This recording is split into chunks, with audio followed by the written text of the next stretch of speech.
법원이 고 김광석 씨의 아내 서혜수 씨가 이상호 기자 등을 상대로 제기한 민사소송에서 총 1억 원의 손해배상을 인정을 했습니다. 고발 뉴스라는 타이틀을 걸고 하는데 피하면 안 되잖아요. 최대한 저희가 정면 돌파하기 위한 장치이기도 합니다. 고발 마트 함께 해주시면 정말 감사하겠습니다.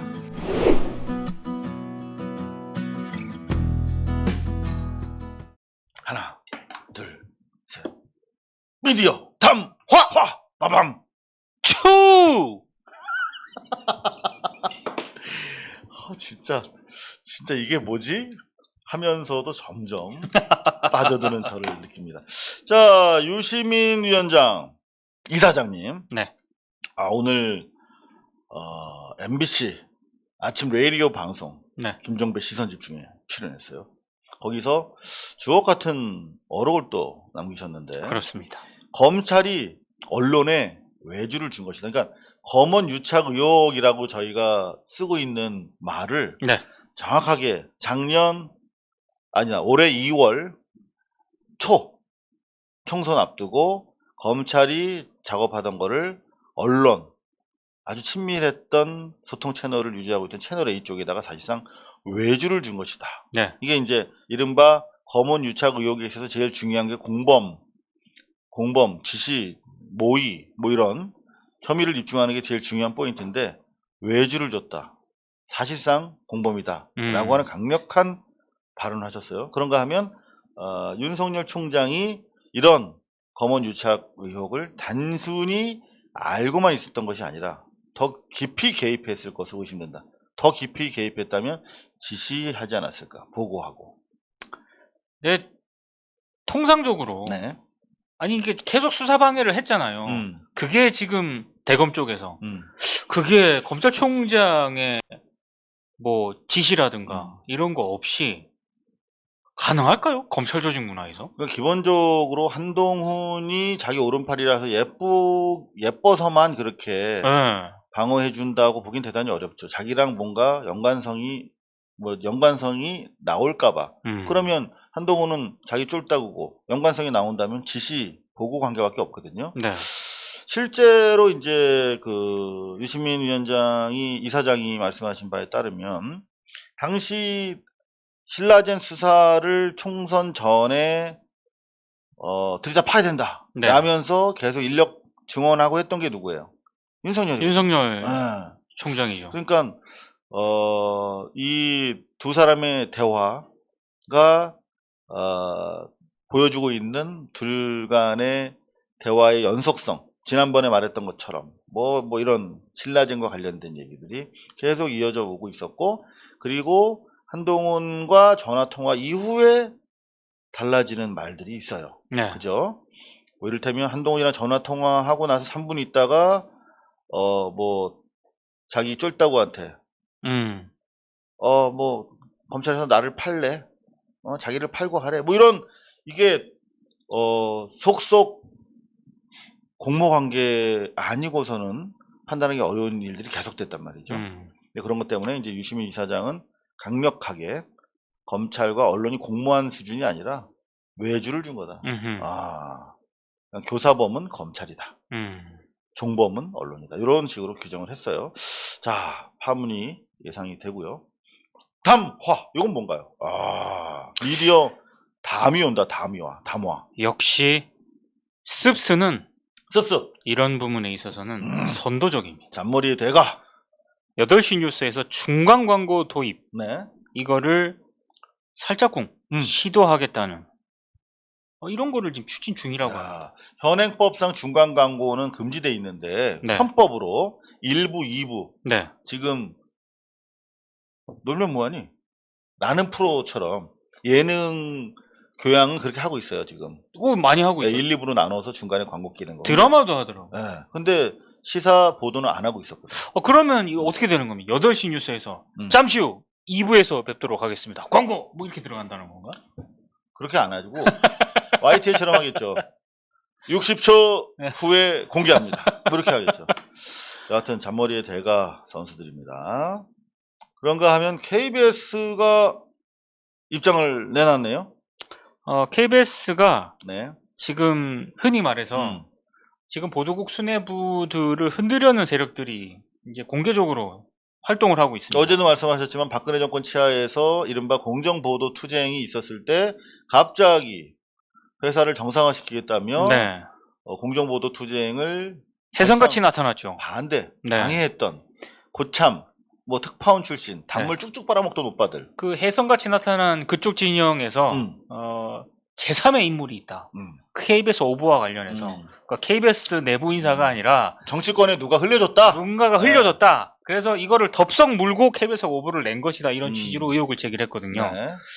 근데 이제 KBS 보도본부하고 법조팀이 외부 개입 없었다라고 지금 입장을 낸 겁니다. 네. 그래서 저도 이제 이건 좀 알아보니까 뭐 이거다라고 확실히는 못하지만 제가 알아본 취재해본 바로는 거대 조직 KBS에서 정말로 이런 일이 일어났을까라는 어처구니 없는 데스킹 과정의 구멍뻥 이게 실제로 일어난 거예요. 제가 파악한 바로는. 그러니까 주말에 주말 데스크는 좀 달라지는 체제지요. 그렇죠. 네, 이를테면 보도국장이 직접 하는 게 아니라 부장급이 뭐 이제 주말 보도국장을 하고 네. 그럽니다. 저도 이를테면 야근할 때 네. 야근 당직을 쓰거든요. 네. 그러면 한 5년 차 정도 되면 그냥 야간 당직 반장이야. 네. 그냥 그 밤에 일어나는 모든 큰 상황을 한 5년 차가 결정을 하는 거야. 네. 그런 식으로 좀 너무나 구멍이 뚫렸다. 그런 이야기였습니다. 하지만 저거를 정치적으로 이용하려는 세력들이 지금 준동하고 있다. 네. 이렇게 말씀을 자, 요거 드립니다. 큽니다. MBC 기자가 자사의 검언 유착 보도 경위와 관련된 정보 보고를 유출했다. 빠밤. 자, 여러분들 기억하십니까? 이 조선일보에 이런 기사가 있었습니다. 6월 27일자 기사였는데요. 네. MBC의 그 검언 유착 보도 이후에 이제 검찰이 뭐 수사심의위원회를 뭐 개최를 한 해 만에 그러면서 계속 검언 유착 채널 A에 대해서 공격하지 않고 MBC도 같이 수사해야 된다 이런 정치적 제스처를 취하고 있죠. 조중동을 그렇죠. 비롯해서 윤석열까지도. 네. 그 상당히 중요한 소재가 됐던 기사예요. 그러니까 MBC가 몰카로 취재를 했다. 네. 제보자 X와 함께. 그러면서 이제 취재 도덕성을 문제 삼았던. 네.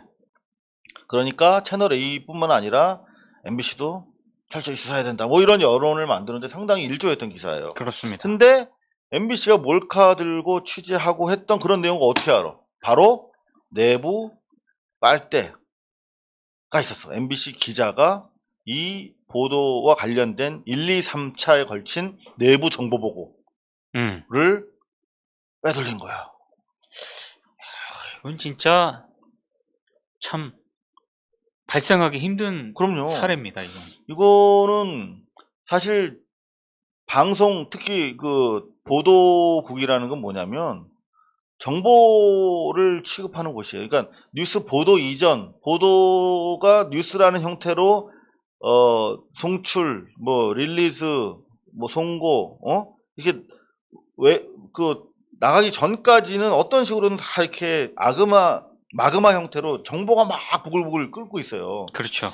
그러니까 기자가 그 뭐 일반 시민들이랑 만약에 다른 게 있다면 바로 하나, 그 정보에 대한 정보를 어떻게 취급할 것인가에 대해서 엄청나게 치밀하게 교육을 받습니다. 네. 그러니까 정보를 어떻게 생산할 것인가, 정보를 어떻게 세련되게 이렇게 다듬을 것인가, 그리고 정보를 어떻게 동료나 윗사람한테 보고할 것인가, 그런 거 하다 보면 자연스럽게 뉴스 공부가 되는 거거든요. 그렇죠. 정보에서 시작해서 정보에서 끝나는 것입니다. 근데 이런 중요한 정보 보고가 상대사 조선일보로 흘러 들어갔다는 것은 아주 치명적인 하자가 발생된 거예요. MBC 보도 시스템에.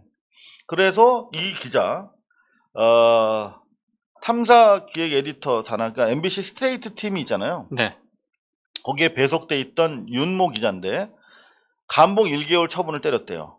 너무나 솜방망이로 때린 거예요. 깜짝 놀랐어요. 저는 박성재 사장 체제의 MBC 수뇌부가 이렇게 허술한가 깜짝 놀랐어요. 이거는 해고 또는 최소한 정지 6개월 이상 가야 되는 사안이거든요. 저는 네.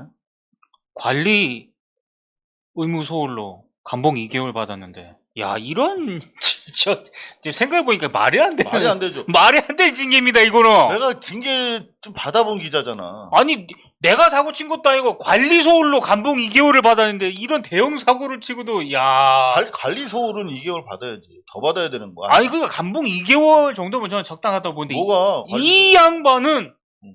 지금 이런 중차대한 대형. 그죠. 여하튼 그래서 이제 보도국 내에서 너무나 이 솜방망이 징계다. 네. 알아봤더니 채널 A 출신이야. 아, 난 이 순간 이제 막 피가 끓기 시작하는 거지 나는. 2016년 입사군요. 2016년 적폐 사장이 스카우트한 채널 A. 이때 뽑힌 기자들은 역사관이라든가 사회의식이 대단히 반촛불 정서에 가까운 친구들이에요. 그러니까 감봉 1개월 때리니까 얼싸구나 하고 사표를 내버린 거지. 그 퇴직금 수령해 갈 거 아니에요. 이러면 안 된다고. 해고를 하든가 사표를 순순히 수리를 해줬다는 것도 문제고 감봉 1개월에 솜방망이를 때렸다는 것도 문제인데 사표가 수리가 됐습니까? 수리됐대요. 깜짝 놀랐습니다. 근데 이게 현재 이제 이 윤 기자라고 하는 친구는 자기가 정보 보고를 그대로 쭉 뭐 프린트 아웃해서 완전히 준 게 아니라 그냥 몇 마디만 해줬다. 그거나. 아 근데 이 조선일보가 쓴 이 기사를 보면 허위 진술일 가능성이 대단히 높다. 아예 그냥 쭉 뽑아준 것으로 보는 게 타당하다는 생각이 들고요. 자, 저는 제가 최승호 MBC 사장이랑 저랑 관계가 안 좋을 이유가 하나도 없어요. 이분도 열심히 언론 활동하신 분이고, 근데 제가 이제 최승호 사장이랑 제가 개인적인 그런 건 풀었습니다만, 네. 최승호 사장이 적폐청산을 이뤘다 라고 얘기를 했어요. 저 안에 시용 기자 또는 저렇게 경력 기자들이 바글바글한데 그래서 제가 최승호 사장한테 계속 적폐청산, 인적청산이 최우선이다 라는 말씀을 계속 드렸었죠. 박메이님 감사합니다. 메이파. 저 이거 방송 중에 좀 방해가 되네. 아이, 괜찮습니다. 슈퍼챗 올라오고 그거 자기가 하면 안 돼? 네, 제가 할게요. 네. 메이파. 생유. 자, 그래서 최승호 사장한테 제가 계속 얘기했어요. 인적청산을 과감하게 해라. 네. 얘들이 소송해서 다시 돌아오더라도 일단 해고를 해야 된다. 근데 되게 많아요. 지금 MBC 가면 수십 명이 있습니다. 엄청 많습니다. 자, 이게 어떤 문제가 있냐면 바로 이런 문제. 내부 정보 보고가 술술술 새버리는 거예요, 밖으로. 그런가 하면 이 적폐가 뽑은 이 문제 기자들이 어떤 행동을 할지 모르니까 계속 감시해야 되는 거야. 자, 전쟁에서 왜 이렇게 발목지뢰 있잖아요. 발목지뢰. 네. 발목지뢰를 매설하는 이유가 뭔지 아시죠? 첫 번째, 발목지뢰는 발목까지만 딱 절단시켜요. 네. 그러면은 어떻게? 이 환자, 군인 하나가 운동력을 상실하고 동시에 그 군인을 간호하거나 이동시키려면 최소한 1명에서 2명 정도 군인이 더 필요하죠. 네. 한꺼번에 3명의 전투력 손실이 오는 거예요. 근데 이 정보가 가장 중요한 언론사 보도국 안에 이렇게 외부로 막 사실 첩자처럼 이렇게 정보 빼돌리는 친구가 있으면 전투력 하나 마이너스 옆에 한두 사람이 계속 지켜봐야 되잖아. 그럼 전투력이 어마어마하게 손상이 되는 거죠. 그래서 이거는 적폐청산의 문제는 사실 경영 효율화의 문제이기도 하고 뉴스 어떤 생산성 제고를 통해서 스테이션 이미지가 제고되고 그것 때문에 광고가 들어오고 협찬이 들어오게 만드는 가장 중요한 경영상의 체크 포인트예요. 근데 적폐청산을 이뤘다라고 얘기를 하고 그냥 중단한 거예요. 그리고 나서 어떻게 됐겠어? 후임 박성재 사장이 들어와서는 이제 적폐청산에서 화합이다. 이런 얘기를 가지고 올 수밖에 없잖아요. 저렇게 한쪽에서는 계속 정보 빼돌리고 조선일보한테 오히려 이 MBC를 공격하고 우리 MBC만이 아니라 검언 유착을 고발할 수 있는 이 진영 자체를 지금 폭격을 하는 거잖아요. 네. 이래서는 전투를 치러낼 수가 없는 것입니다. 자, 다시 한번 스트레이트 출신 윤 기자가 어떤 사람인가를 이미 보도된 자료만 가지고 말씀을 드려볼게요. 그러니까 2016년 채널 A에 근무할 당시에도 출처가 불분명한 카톡을 들이대면서 더 민주 세력을 매도했던 기자예요. 여기 보시겠습니까? 실명이 나옵니까? 실명 나옵니다. 아하. 요 기자예요. 그러니까 신기남 노영민이 실제 카톡에서 나누지 않은 거를 들은 얘기로 마치 카톡처럼 이렇게 재구성해서 문제가 됐던 것인데,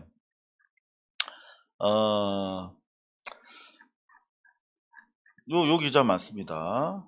근데 채널의 윤정혜 기자, 좀 큰 사진을 좀 뽑아볼까요? 윤정혜 기자. 많이 보셨을 거예요. 채널 A, 아니야. 윤정혜, MBC로 한번 쳐볼게요.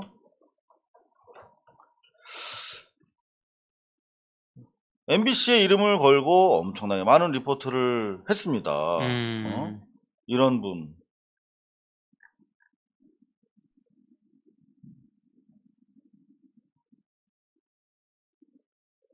이게 바로 MBC의 현실이기 때문에 대단히 좀 중대한 사안이다 라고 생각합니다. 윤정희 기자는 이미 사표를 냈고 이제 전 MBC 기자로 남겠죠. 전 채널A 기자가 아니라.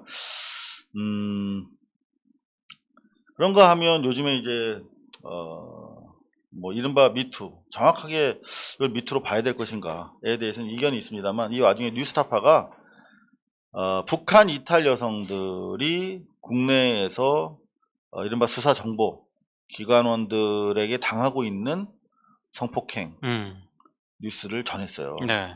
이거 보면서 정말 저도 막 피가 끓어올랐는데,